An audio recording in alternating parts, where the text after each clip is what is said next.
Padre, del Hijo y del Espíritu Santo. Amén. Ave María Purísima. Pueden sentarse. Acá estamos de nuevo, un gusto. Gracias por sus oraciones también. En Argentina, gracias a Dios, un poco el duelo por la muerte de mi hermana ya estaba pasando en la familia. Bendito Dios que pude ir para consolarla, consolarlos no con la presencia solamente, sino con los sacramentos. Ustedes saben que Argentina para eso es una tierra desierta, para la cuestión de iglesia. Es un pueblo liberal y no hay prácticamente nada. Y de hecho ahora cuando estuve donde yo estaba viviendo, no está cerca de la ciudad, de la capital, está a unos 120 kilómetros más o menos. Pero fíjense cómo las almas deseosas realmente, cuando tienen verdaderos deseos de Jesucristo, hacían todos los domingos familias para ir de Buenos Aires a donde yo estaba, en la ciudad de Mercedes, se llama, que está bajo el patronato de la Virgen de la Merced, de Nuestra Señora de la Merced, 120 kilómetros para ir a misa, llegar el domingo a la misa de 11 y irse después en la tarde, y así cada 8 días para poder confesar y comulgar. 240 kilómetros en mediodía para poder confesar y comulgar.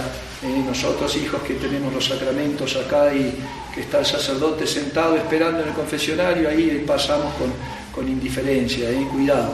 Cuidado, no tentemos a Dios, que después diga, bueno, no sea cosa que los mande sacerdotes a donde realmente los utilizan, digamos así, buenamente y santamente. La epístola de hoy es tomada del apóstol San Pablo a los Corintios y dice lo siguiente: hermanos, tal confianza tenemos en Dios por Cristo, no porque podamos pensar algo bueno como propio, sino que nuestra suficiencia nos viene de Dios, el cual nos ha hecho idóneos ministros del Nuevo Testamento, no de la letra, sino del Espíritu, porque la letra mata, mas el Espíritu vivifica. Pues si el ministerio de muerte grabado con letras sobre piedra fue tan glorioso que no podían los hijos de Israel fijar la vista en el rostro de Moisés por el resplandor de su cara, que no era duradero, ¿cómo no ha de ser sin comparación más glorioso el ministerio del Espíritu? Porque si el ministerio de la ley de condenación fue acompañado de tanta gloria, mucho más glorioso es el ministerio de justicia. En aquel tiempo dijo Jesús, el Evangelio es tomado, del evangelista San Lucas, y dice lo siguiente: en aquel tiempo dijo Jesús a sus discípulos, dichosos los ojos que ven lo que vosotros veis, porque os digo que muchos profetas y reyes quisieron ver lo que vosotros veis y no lo vieron, oír lo que vosotros oís y no lo oyeron. Levantóse en esto un doctor de la ley y le dijo para tentarle: Maestro, ¿qué haré para poseer la vida eterna? Y él le dijo: ¿qué es lo que se halla escrito en la ley? ¿Qué es lo que en ella lees? Respondió él: amarás al Señor tu Dios con todo tu corazón, con toda tu alma y con todas tus fuerzas y con todo tu entendimiento, y a tu prójimo como a ti mismo. Bien has respondido, le dijo Jesús, haz esto y vivirás. Mas él, queriendo pasar por justo, dijo a Jesús: ¿y quién es mi prójimo? Entonces Jesús, tomando la palabra, dijo: un hombre bajaba de Jerusalén a Jericó y cayó en manos de unos ladrones, los cuales despojáronle de todo y después de haberlo herido lo dejaron medio muerto y se fueron. Llegó a pasar por el mismo camino un sacerdote y aunque lo vio pasó de largo. Asimismo un levita, llegando cerca de aquel lugar y viéndole, pasó también de largo. Mas un viajero samaritano se llegó cerca de él y cuando lo vio, movióse a compasión y acercándose le vendó las heridas, echando en ellas aceite y vino. Y montándole en su jumento, lo llevó a una venta y lo cuidó. Y al día siguiente sacó 2 denarios y dióselos al posadero, diciéndole: cuídamelo, y cuanto gastares de más, yo lo abonaré cuando vuelva. ¿Cuál de estos 3 te parece que fue el prójimo de aquel que cayó en manos de los ladrones? Respondió el doctor de la ley: el que usó con él de misericordia. Díjole Jesús: pues vete y haz tú otro tanto. Esta epístola de San Pablo, donde nos dice, realmente nos ayuda a entender que el ministerio de la antigua ley, el cumplimiento de los mandamientos, la letra de los mandamientos, era muy difícil cumplirla sin amor. Por eso dice, si el mandamiento, el ministerio de muerte, dice, porque era tan pesado que nadie lo podía cumplir prácticamente, no porque fuera imposible, sino porque Dios todavía no había llegado a la plenitud de los tiempos hasta la encarnación de Cristo nuestro Señor, y estaban librados a su suerte. ¿Por qué? Porque habían perdido su camino por los pecados de la soberbia y de la carne, y Y dice San Pablo, en cambio, el ministerio de la nueva ley, que es el ministerio del Espíritu, el ministerio del amor de Dios, del Espíritu Santo, el amor que se extiende a través de la savia de la gracia en su iglesia, en la única iglesia, no fuera de ella. No hay gracia salvífica ni santificante fuera de la Iglesia Católica. Eso lo tenemos que entender. Entender bien, porque para eso vino Jesucristo, para fundar su iglesia y dejarnos este ministerio del Espíritu, en el cual la letra mata, porque no la vivifica el amor, porque aún el cumplimiento de los mandamientos sin un fin sobrenatural no sirve. La bondad natural sin la gracia no sirve para salvarse. Hay almas que son muy buenas y hoy por hoy, como se dice, cada vez que hay una catástrofe en algún lado, la ayuda humanitaria. Esa ayuda humanitaria no sirve nada más que para llenar el estómago, curar ciertas heridas en las que puedan y hasta ahí, pero no sirven para salvarse. Por eso es necesario la gracia de Dios. Y en esta parábola, traslademos esto a la parábola del buen samaritano de hoy, en esta parábola del buen samaritano. Primero veamos la ley que le pide Dios nuestro Señor. ¿Cuál era ese ministerio del Espíritu y qué decía la ley y los profetas? Amarás al Señor tu Dios, le dice a este fariseo, con todo tu corazón, con toda tu mente, con toda tu fuerza, con toda tu alma, con todo tu ser, y al prójimo como a ti mismo. Y el otro, como quería hacerse el sabio y a ver si lo encontraba Jesucristo en algún error, venía con una intención torcida, ahí le da nuestro Señor esta parábola. A ver, ¿quién usa misericordia? Hay una persona que es asaltada, es despojada de todo, la dejan tirada, medio muerta en el piso. Pasa un sacerdote, nada, lo mira y sigue de largo. Pasa un levita, que eran los servidores del templo, lo mira y pasa de largo. Viene un samaritano, lo mira, lo cura, lo levanta. ¿Por qué dice nuestro Señor tan propio el samaritano? Porque los samaritanos eran enemigos de los judíos y los judíos de los samaritanos. Tanto así que si uno quería insultar a una persona le podía decir samaritano y con eso era una ofensa terrible. Y sin embargo, este samaritano lo ve. Hay una cosa interesante en esta parábola, que el que estaba caído no era samaritano, era judío. Así interpretan los exégetas en este evangelio, porque si no, ¿qué nota tenía? Ese que estaba tirado era un enemigo, ni siquiera un amigo, no era de su misma ley, ni de su misma fe, ni de su misma raza. Era un samaritano, era un judío el que estaba postrado y un samaritano el que lo defiende. Y los que que compartían de su fe y que iban a rezar al mismo templo, lo dejan tirado ahí en el piso. ¿Cuál de los tres tiene, es tu prójimo? Le dice nuestro Señor, que preguntaba el doctor de la ley. El que usó de misericordia con él, dice Jesús, dice este fariseo. Y le dice nuestro Señor, bueno, perfecto, contestaste muy bien, te diste cuenta, lo entendiste a mi parábola, pero ahora tú ve y haz otro tanto. Esto primero vamos a aplicarlo a la vida del Espíritu. Y el samaritano que pasa por la vida de este pobre caído, de este pobre despojado de todo, es Jesucristo nuestro Señor. Ese caído es el pecador que ha sido asaltado, dicen algunos intérpretes de este evangelio, que ha sido asaltado en el camino de su vida por sus miserias espirituales, por el pecado original.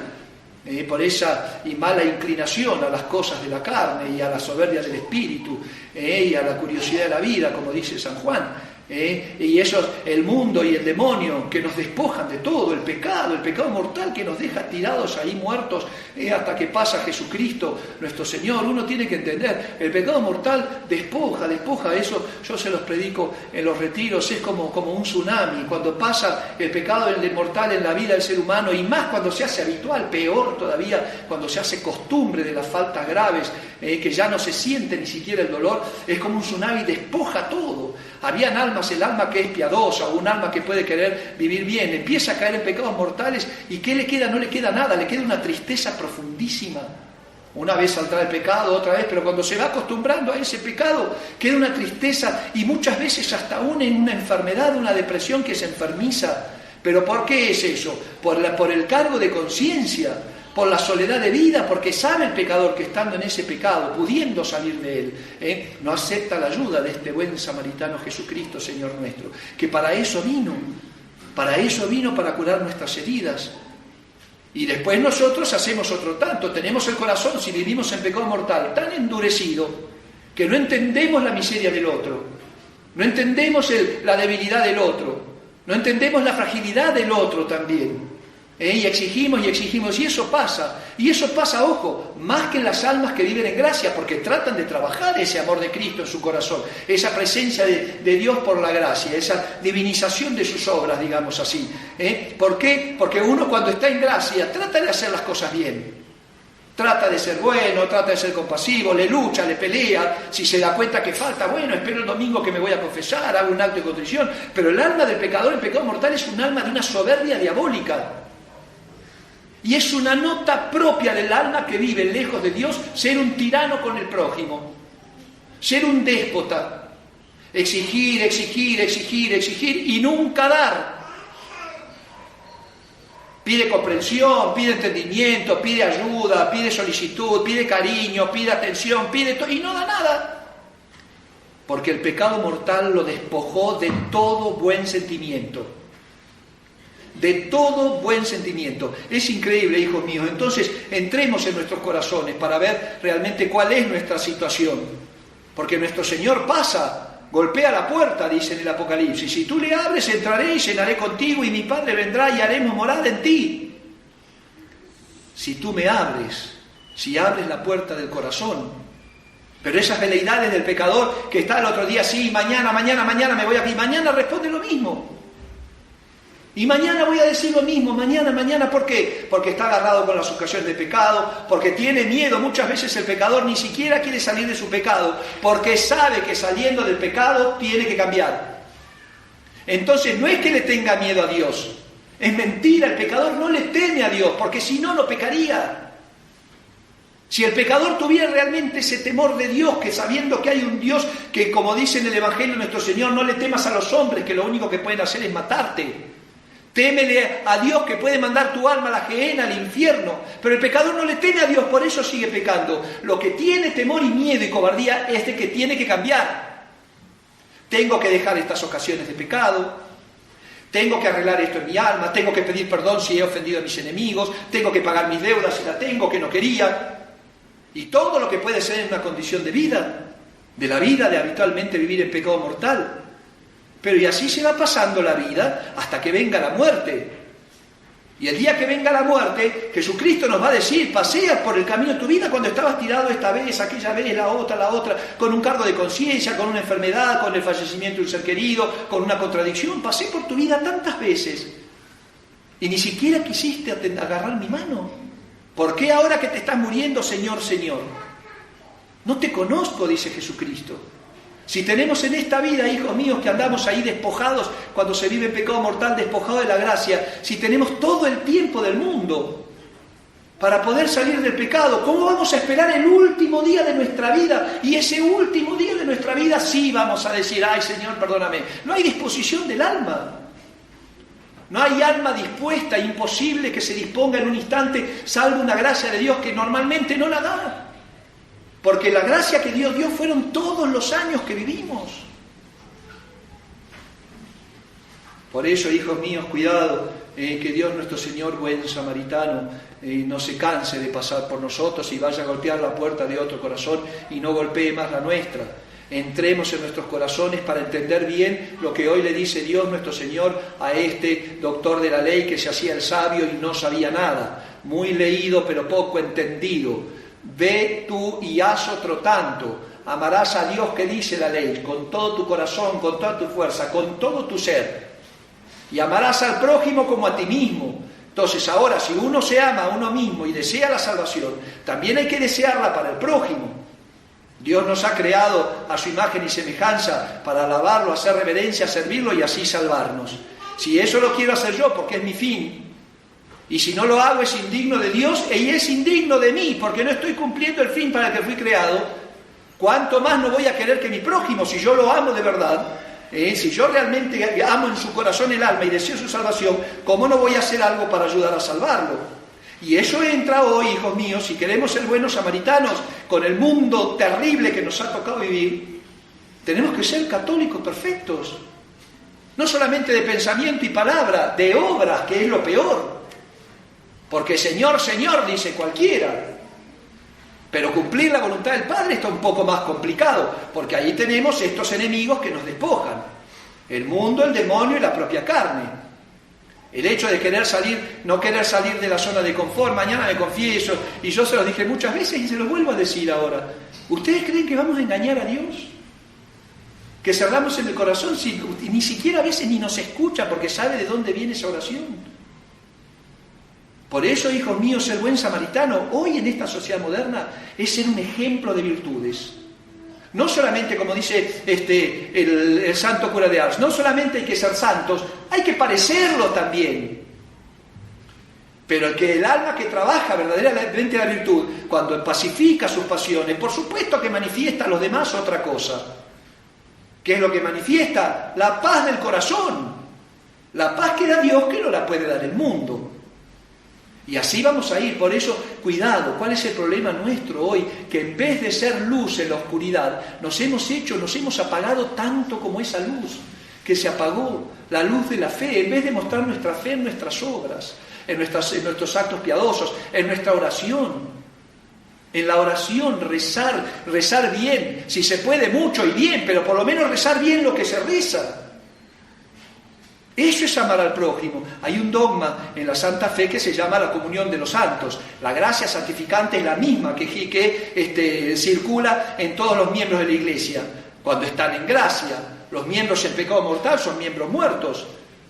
Pero los que están en gracia de Dios, las oraciones de unos se aplican a otros, a cualquiera que Dios pida y quiera. Por eso vamos a hacer esta obra de samaritanos, primero con la gente del mundo. A veces uno dice, bueno, pero no se prestan a escuchar, porque es verdad que están ciegos, y no sea cosa, dice nuestro Señor, que vean o que escuchen, porque si no se conviertan y yo los salve, dice Jesucristo. Están en su error con esa obstinación de vivir como salvajes y como animales, porque lo que menos les interesa ya es el reino de los cielos, ni siquiera creen. Pero ahí nos toca a nosotros entonces poner nuestra cuota de fe en esa sociedad corrompida. Aunque nos maten, aunque se rían y se burlen, ¿cuál es el problema? Pero por lo menos yo hice un poco por el prójimo que está caído. La obra de samaritano la hice, si el otro quiere agarrar la mano, bueno, y si no, problema de él, pero aún así puedo seguir rezando por él. Nosotros hoy parece que el mundo está tan conectado con las cosas, con toda la sociedad por aquí, por allá, con internet, y es un mundo de una soledad absoluta, y de un vacío y de una frivolidad que no tiene límites realmente. Las almas vacías que porque creen que ponen una frasecita en internet o porque mandan una fotito o alguna cosita así, no digo que esté mal, no está mal, pero no va con el corazón cristiano, bien cristiano. Lo ponen y puedes saber si lo leyeron, si no lo leyeron. Como había una persona que me decía que le gustaba compartir las cosas, pero lo primero que hacía después de que compartía era estar a cada rato viendo cuántos lo habían leído. ¿Me explico? Y así en el fondo del corazón yo creo que pasa en todos. Y ahí sale la soberbia del hombre. Porque como la frase de San Agustín, ¿cuántos me leyeron a mí? No. Y así, ¿qué vamos a hacer? Si ni siquiera va con un corazón, con un deseo verdadero de santidad. Por eso, hijos míos, limiten y controlen eso, contrólenlo, la intervención y el tiempo que pasan en las redes sociales, porque ese tiempo que pasan, la mayor parte de las veces es tiempo perdido.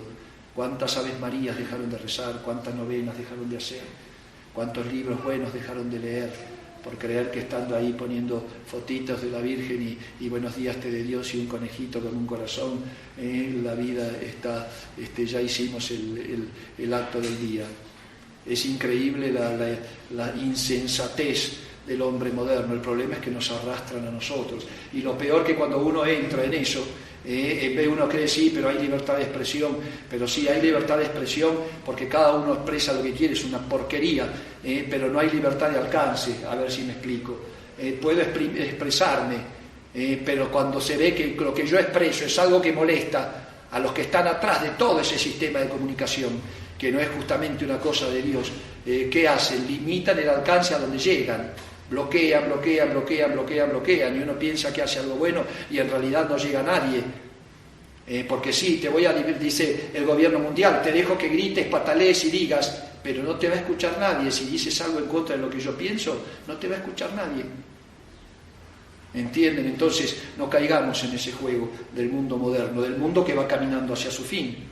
Hoy les decía en la mañana, les comentaba, yo no lo había visto, lo vi hace unos días, a López Obrador hablando sobre el comunismo, hablando de la clase media, hablando de cómo tiene que arreglar México sus problemas sociales y políticos y económicos. Y cuando termina sus frasecillas, él dice algo que ya es espeluznante, porque ya no se frenan. La verdad está callada y la aplastan y la pisotean, pero lo que es el mal y el error ya lo gritan y lo predican aún con las obras, todas las leyes en contra, a favor de la homosexualidad, de la libertad de género y todas esas cosas, del aborto. Pues él decía, le tienen miedo al comunismo, dice, le temen al comunismo, pero el comunismo ya viene, va de a poco, dijo. Así nomás, lo pueden ver, está en internet. El comunismo ya viene, está viniendo, pero de a poco. Le tengas miedo, no le tengas miedo, eso está a las puertas. Y acuérdense que ese sistema, el sistema comunista, el sistema marxista, de quitarle todas las libertades naturales y sobrenaturales al hombre, por ejemplo, la libertad privada, la propiedad privada, perdón, eso la Iglesia lo condenó, porque es un sistema que atenta directamente contra Dios, no solamente contra la Iglesia. Ese ateísmo puro y perfecto que pregona el marxismo, el comunismo, está condenado por la Iglesia porque atenta directamente, es intrínsecamente perverso, atenta contra Dios y contra la Iglesia. Pero ese comunismo, dice López Obrador, está viniendo de a poco. Así que, hijos míos, tengamos cuidado. Vamos a aceptar a Jesucristo, Señor nuestro, buen samaritano. Vamos a levantarnos de nuestras heridas, de la muerte, de nuestros pecados. Vamos a confesar, vamos a empezar. Yo le digo, cuando veía en Argentina esa gente que viene de 120 kilómetros, 240 kilómetros en un día, ni siquiera en un día, porque venían a la misa, se quedan un rato, un pequeño convivio para que no se vayan con el alma y el corazón y el estómago vacío y volvían a sus casas. Y a veces hacían 3-4 horas para llegar a sus casas. Y sin embargo nosotros realmente, qué cosa, ¿no? ¿Cómo es el ser humano? ¿Cómo nos enfadamos a veces de lo bueno? De los manjares más ricos y mejores preparados, el hombre se cansa y se aleja y se da cuenta que necesita para su subsistencia. Y no, fíjense que la Iglesia manda al cristiano una vez por año a confesarse y comulgar para Pascua Florida. ¿Cómo puede ser que le diga, aunque sea una vez al año, confiésate? ¿Qué tal si nos dijera un médico, ¿sabes qué? Vas a comer solamente el día de tu cumpleaños. El día de tu cumpleaños comé. Y no volvés a comer hasta tu próximo cumpleaños. Ese no llega vivo. No llega vivo. ¿Cómo vas a llegar vivo una vez al año? ¿Cómo va a llegar el alma viva? ¿Y cómo va a llegar viva al cielo? Porque llega viva por la gracia. Hijos míos, aceptemos a Dios nuestro Señor, buen samaritano, y seamos también nosotros buenos samaritanos después. Y empecemos por casa, lo que les digo siempre. La caridad bien entendida empieza por casa.